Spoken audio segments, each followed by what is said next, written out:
From MTN News, this is Montana This Morning. Wildland firefighters will soon be getting a boost in pay in Montana. How much it is and why fire officials say it's badly needed just ahead. I'm Joe St. George in the White House. President Biden making a big push to change voting laws nationwide this week. What does he want and what is he unlikely to get? Coming up. 6:31 on this Tuesday. Chet Lehman Meadow with you. It is the 11th day of January, by the way. Wow. I don't know how that happened.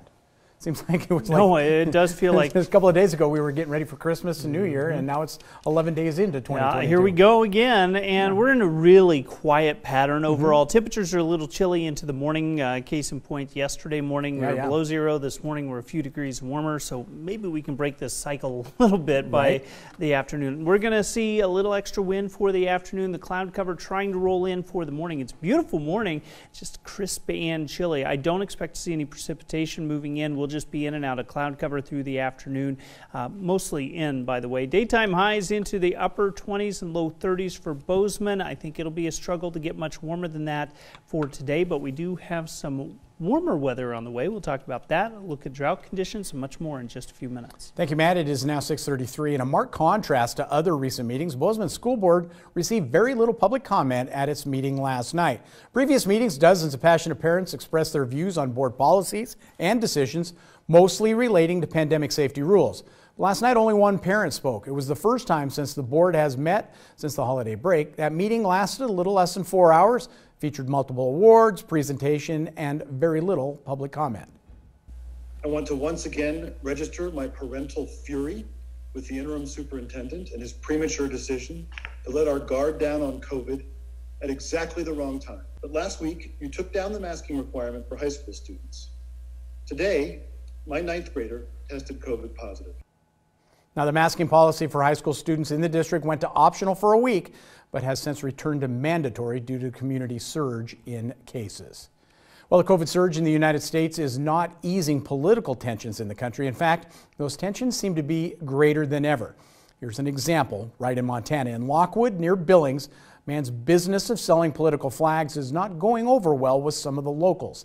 MTN's Alina Houter looks into the controversy and the reasons behind it. We all know that America is politically divided these days, but some Lockwood residents say that a line has been crossed in their community. These residents say that these flags and signs that are in the back are not just divisive, but are also vulgar. Very vulgar. Tensions are high these days, especially when it comes to politics. But this woman, who wants us to refer to her simply as Linda, says things have gotten out of hand. There isn't logic ruling anymore. It's just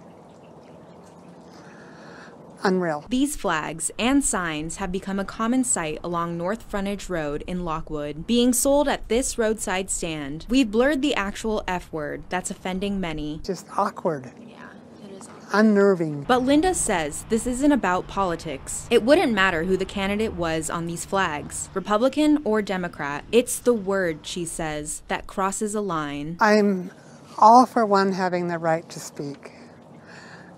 But if you can't make a statement without vulgarity, perhaps the statement is best left unsaid. Especially when these signs are displayed in such a high traffic area for all to see. Kids are getting picked up at school. These signs are out there hanging around, or the buses are there. I spoke with Sheriff Linder of the Billings Sheriff Department. He says that though the profanity-laced signs may be offensive, he says in congruence with the First Amendment, there's not much law enforcement can do. We tried to speak with the man who's been selling these signs and flags. He didn't want to talk to us, but did acknowledge that there have been many who are offended and says he is ignoring them, which means there's little that residents like Linda can do except try and ignore them as well. Everything has just gone so crazy. In Lockwood, Alina Houter, MTN News.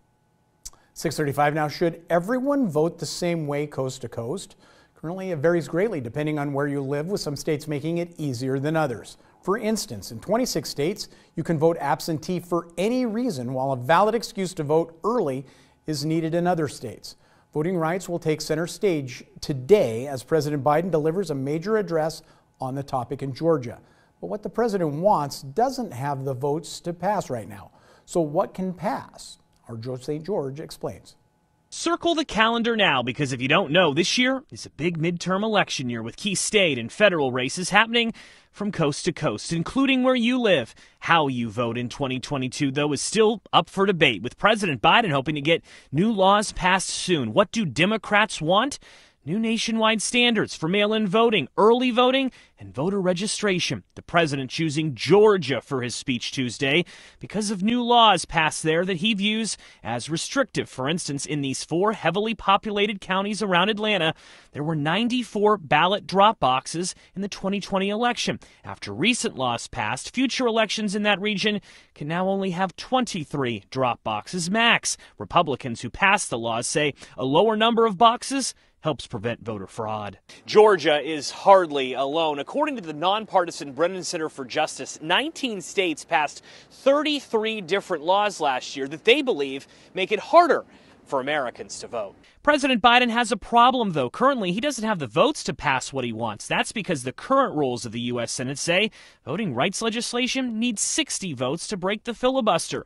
President Biden and other Democrats support changing those rules, but currently they do not have enough votes to do that either. So what election laws can actually pass? Republicans in recent days have signaled interest in reforming the Electoral Count Act, an obscure 1887 law that allows members of Congress to intervene in disputed elections. Some on Capitol Hill believe the January 6th attack happened because Congress actually has a role to play when results are questioned by some. Reform might make that process less confusing and less political. Regardless, expect intense debate over the next few days regarding your voting rights, while a vote could happen by next week. For the moment, how you vote is more likely to change by what could be passed in your state capital, not in Congress. In Washington, I'm Joe St. George. Back here at home now, a Clancy man found dead near the Montana City roundabout Sunday morning. Man identified as 84-year-old Harold Grove. According to Jefferson County Sheriff's Office and the medical examiner's report, Grove's vehicle got stuck in the snow north of the Montana City Fire Department building. He exited his vehicle, and as he was trying to get to the roadway, he collapsed. Sheriff's Office said he passed away from his injuries and from hypothermia.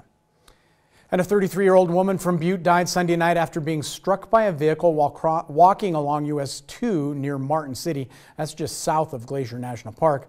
Montana Highway Patrol reports pedestrian was hit by a Toyota Camry being driven by a 33-year-old man from Quorum near mile marker 145. No further information being released at this time. 6:39 now. We've seen a couple of fires at unusual times of the year now in Montana and in Colorado. It's leading to more and more work for those who fight those blazes to protect lives and homes. TN's Mitch Loggy tells us there's a boost coming for those who fight the fires. As wildfire season has suddenly become a more year-round event across the state of Montana, the state's wildland firefighters are now getting a pay raise. Governor Greg Gianforte's office announced today seasonal wildland firefighters will get a raise of $1.70 per hour, making the base pay now $15.50 for seasonal firefighters. The governor's office stated that the raise is intended to recruit and retain qualified personnel. Seasonal firefighters with the State Department of Natural Resources and Conservation are often dispatched to a variety of wildfires across the state and help do other public land maintenance during their off time. Helena Unit Fire Management Officer Chris Splythoff said the raise will help make it worthwhile for the seasonal workers to make their way up the ladder to leadership positions. Hopefully we can get, if we don't have everybody returning, that changes year to year too. Sometimes we have a big turnover year, sometimes we don't, but this is definitely going to help a lot more people look. It's a little more incentive for some that have been around a little while to, see this large increase. It'll be good. No, we're excited, and I look forward to seeing the applicant pool this year just to see if we see a huge jump. I kind of think we will. They're on the streets now. People are looking. A typical season for a wildland firefighter stretches from Memorial Day to Labor Day, but Montana saw wildfire in every month of last year in 2021. In Billings, Mitch Laggy, MTN News. All right, thank you, Mitch. 6:40 now. We're going to take another break.